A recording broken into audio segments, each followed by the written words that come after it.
Hey, another posthumous album. We get to talk about this again, another example of a label using an artist's death and legacy to make money. No, I'm kidding. I'm not that upset about this.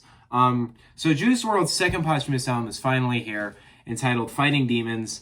In general, I'll discuss like my fandom of Juice WRLD. Last Juice WRLD posthumous album, I wasn't really a huge fan of him. I'd only heard "Goodbye Good Rinse" and I didn't really care for it. But as a whole, I wasn't really that into Legends Never Die, and I still am not. Goodbye Good Riddance has grown on me a ton, though, and since then, I've grown to really like Juice WRLD as an artist. Sadly, it's sad that I'm not really a fan of him until, after his life. But if y'all don't know, for a really long time, I did not like any trap music. It was just not my thing. And as of kind of 2021, maybe late 2020, it started to really grow on me. And now I'm like pretty much most trap music that comes out the door, I usually like. But for me, I didn't get into Juice WRLD until after his life, and now I see him as one of the best acts that was coming out of the past couple of years. And I don't think he was putting out like 10 out of 10 amazing projects. He was just putting out really heartfelt, down-to-earth stuff. And I really like his work, and it's really sad the way we lost him. And I wasn't really into Legends Never Die. I mentioned that earlier. And I have a review of it on my channel.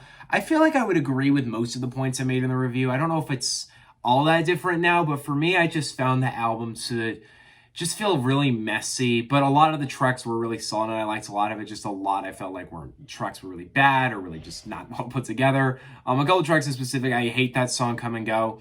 I hate that song for a multitude of reasons. I think it sounds terrible.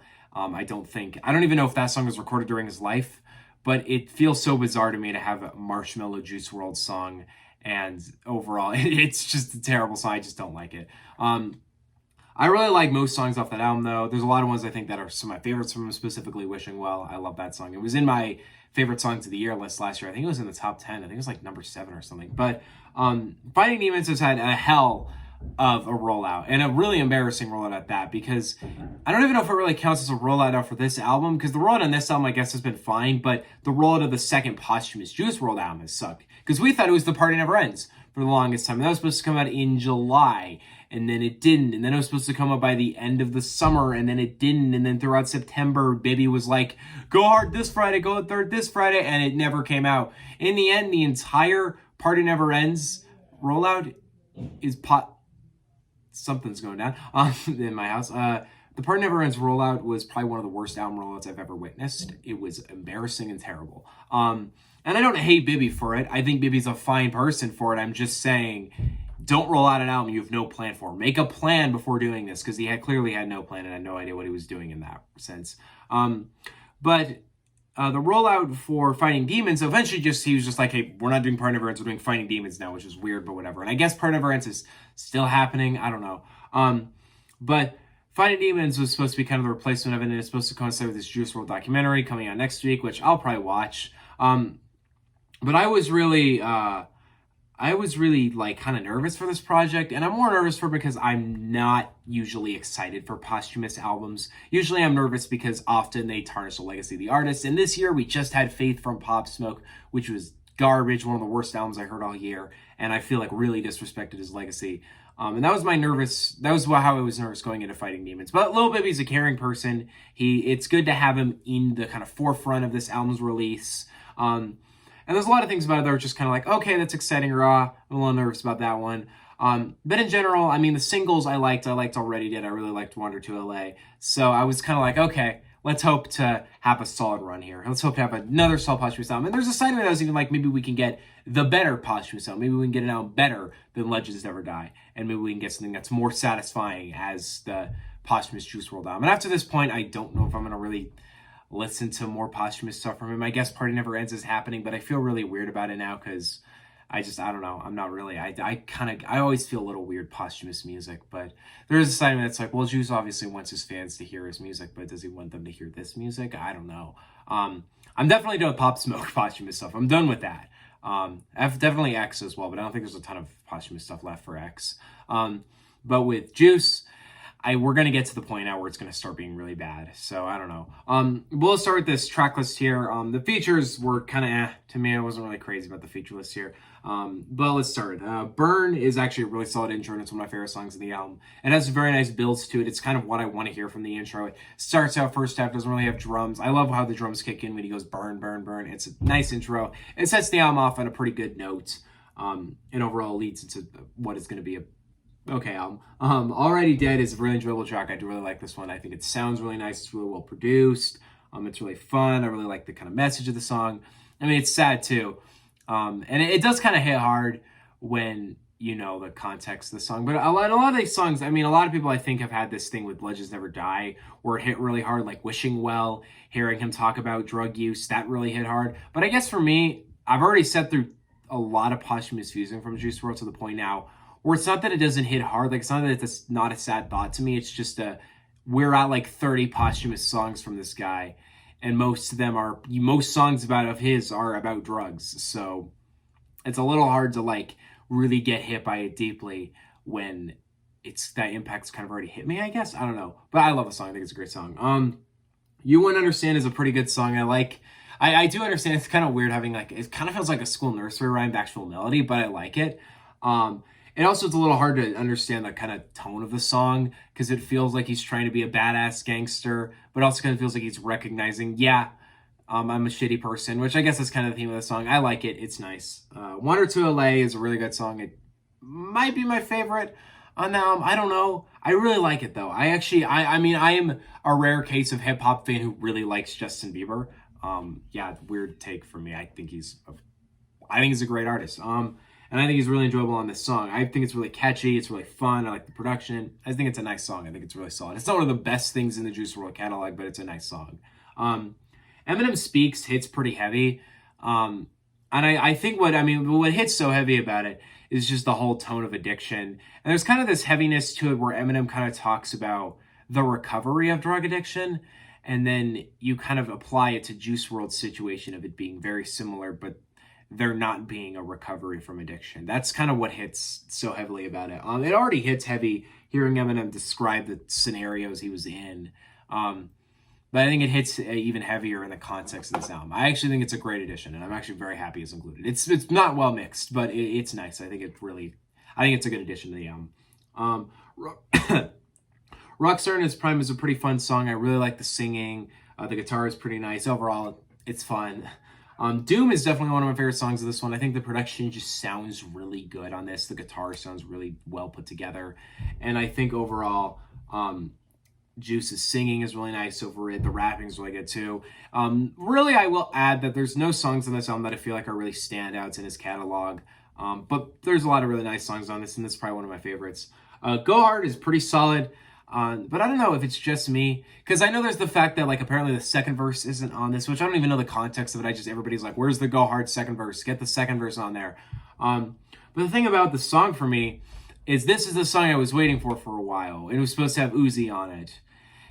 And now it's here, and it's not really that neat. It's not a highlight on this album at all. And it's not even like with Uzi would it be a great song. It's just kind of like, oh, that's an all right song. Nothing about it hits all that heavy for me, though.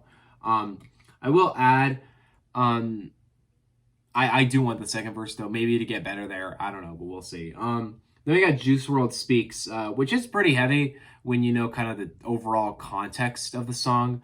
But the thing is, what I'd say is it's, Juice WRLD Speaks hits heavy, but not to the Eminem level. I'm not going to expect it to. But part of the thing with the Juice WRLD Speaks interlude is it just kind of, it doesn't really feel like it needs to be here. Like, it doesn't really hit anything that this album already isn't talking about or things that really anybody would already know about him. There are other interludes, like I'll go to the track list of the album. There's like some interludes on Legends Never Die that I was a bit weird about. But they at least made more sense than this. Like, okay, Legends Never Die. What were the interludes? We just had like little interludes and intros here and there, which I liked because I really like Juice WRLD's discussion of mental health and issues. But at the end of the album, we had the Juice WRLD Speaks from Heaven, which I'll be honest, I really didn't like that. I thought that was a really annoying way to end the album off. But the album as a whole, when we're talking about something like this, I just don't I don't see why it's here. Like, it doesn't really get anywhere for me. It doesn't really hit deeply for me at all. I don't know why it's exactly here. Not Enough is overall pretty fun. The guitar is really nice. I think it's really well produced. Overall, it's definitely a highlight for me. Feline sucks, though. What the fuck is this song? This song, like, genuinely made me mad. Like, and it's not just because, it's not like the writing's bad or something like that. No, the production of the song is dog shit.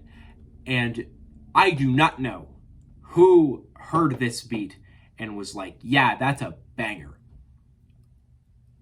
Who said this was ready to be dropped? I mean, Polo G's fine on it. Trippie Redd's fine on it. But why does it sound so bad? The drums sound awful. The guitars sound awful. Juice's vocals aren't very good. And I'm not expecting them to improve vocals that were probably not recorded in the best setting. Because if you know posthumous albums, you know usually they don't sound that good. Often they have really messy tracks, and often the vocals are really fucked up. But this song's special. It's like terrible. And it's not even like the vocal. It's like the fact of the matter is it's not like his vocals just sound awful, but like they sound really drowned out. But the beat sounds bad. This is something that was fully in someone's control to fix. There is no reason the beat of this song should sound bad, because the reason that the vocals sound bad is because you don't have Juice WRLD. So you can't improve those vocals. You can mix them to the best of your ability, but if they sound bad, there's an extent where they're just not going to sound good. But the beat, oh no, that's not even a difficulty for you. Why does it sound so bad? And why is it supposed to be the big banger on this album with the two huge features? Why does it sound so bad? I'm really happy about the turn of this album only having like a couple features. I like that. But obviously there's a reason this song has 2 open feature spots on it, and it's only 1 verse and 1 hook over a god-awful beat. This should have been nowhere near release. It was not. I'm not saying it should have never been released, but it was not ready at all. I don't know who the fuck said this should be dropped. Relocates sounds, it's nice, it's fun. Nothing unusual for Juice, but I do like it. Juice WRLD Speaks too. It's a pretty cool freestyle. I like Juice's freestyles a lot. I do enjoy listening to them. But I don't know why it has to sound so drowned out. Like, I guess it's like here's an unheard kind of freestyle of him. But like, I don't know why it just sounds so messy and drowned out, but whatever. And Kanye West just started a live video. Okay, then. Then we got Until the Plugs Come Back, maybe it's the Sunday service. I don't know. We have the Until the Plugs Come Back, which is pretty good. I really like the guitar beat on this. Juice's vocals sound pretty nice. Overall, it's up there, probably one of my favorite songs in the album. From the Window is not inherently amazing, but I do like it. It's nice. It's fun. The problem with this thing is a lot of the songs are kind of blend for me. Like, I guess none of the songs in this album hit that deeply for me. And it's kind of hard for me to like say like, oh yeah, this one sounds way different from this one. Because they're all in the standard kind of Juice WRLD formula. And it's nice. It's just hard for me to give my, what about From the Window makes it so much more worth discussion than Until the Plugs Come Back? I don't see. Girl in My Dreams is a fine song. It's nice. But why is Suga even on here? Like, why did they decide he needed to be on here? It's not that he sounds terrible or anything. It's not that. But why? Why even include BTS into the equation? I don't think Juice fans and BTS fans line up all that often. I might be wrong about that, but I've never seen any Juice fans say they like BTS. Why? In the words of Anthony Fantano, is this what the fans want? Y'all want to hear Suga and Juice WRLD? It's a fine song beyond that. I just don't get that feature. There's better features that could have been on this. Trust me, most people would feature on a Juice WRLD album. So, Feel Alone is pretty good. It's not strange for Juice, but I like it. It's nice. It should have been the outro, because the actual outro is not good. My Life in a Nutshell is another track with dog shit production. This one, there's a side of me that's like, maybe this was kind of unfixable, but that doesn't really give it a pass. Just don't drop it then. Don't drop shitty sounding songs from Juice. Because I highly doubt Juice wants his music shared, yeah, but if the music sucks, why would he want it shared? I don't know. It's a bizarrely, terribly produced song. Not nearly as badly produced as Feline, but it's not well produced overall. Overall, Fighting Demons, though, it's okay. It's not bad. It's not great. It's fine. I think for me, I like it a little more than Legends Never Die, but not like a ton more. It's shorter. It's more concise for me. It feels a little less rushed for me. But some of the production on these songs, like Feline and My Life in a Nutshell, just sounds awful. And a lot of the songs for me, I'll be honest, there's not a ton of songs in this I think I'll revisit all that much. Like one or two LA maybe. But really no other song in this album I feel like is really going to be like in my like replay for the next couple of weeks. And there's a side of me that's like, oh, but there's so many great, supposedly, I haven't really listened to his leaks, but apparently there's a ton of great Juice WRLD leaks. But maybe I'm just wrong. And there aren't a ton of great Juice WRLD leaks. And this is what all the Juice WRLD leaks actually sound like. But I don't know. I'll be honest, though, I'm not really all that into this album. It's fine. It's a nice album, but it's not like a beautiful send-off for Juice WRLD or anything. It's just fine. And I'll be honest, I don't know if I really am all that excited for Party Never Ends after this, because, like, I don't know. It gives me this feeling that's like, do y'all just make posthumous albums, but like when you make the posthumous album, think we need to save that song for later and then put it on a later album? Because like because we have to remember this, every single song here was available in 2020. So all this was done then. So to me, it's weird because it's like, let's look at Legends Never Die. You could have probably made that a great send-off album if you had removed some of those songs and then placed some of these songs on there too. You could have made a way better posthumous album, but you just settled for an okay posthumous album. And then a second time you settle for an okay posthumous album. And if you have the material for Party Never Ends, is it just going to be okay? Because you're trying to savor it and you have each posthumous album have a few great songs and then a few kind of ass songs so you can just make more and more? Because if you want to really be respectful for Juice WRLD, give him one great posthumous album. Do it the way they did with Mac. They beautifully sent off Mac's career with one posthumous album. One. And it was perfect and beautiful. And probably my favorite album under his name. And then they are now putting his mixtapes on streaming like Faces. Beautiful way to send him off. Why is this your way of sending Juice? I don't know. It feels a little corporate to me. Album as a whole, it's not terrible. It's not a bad listen. It's just kind of, to me. It's just okay.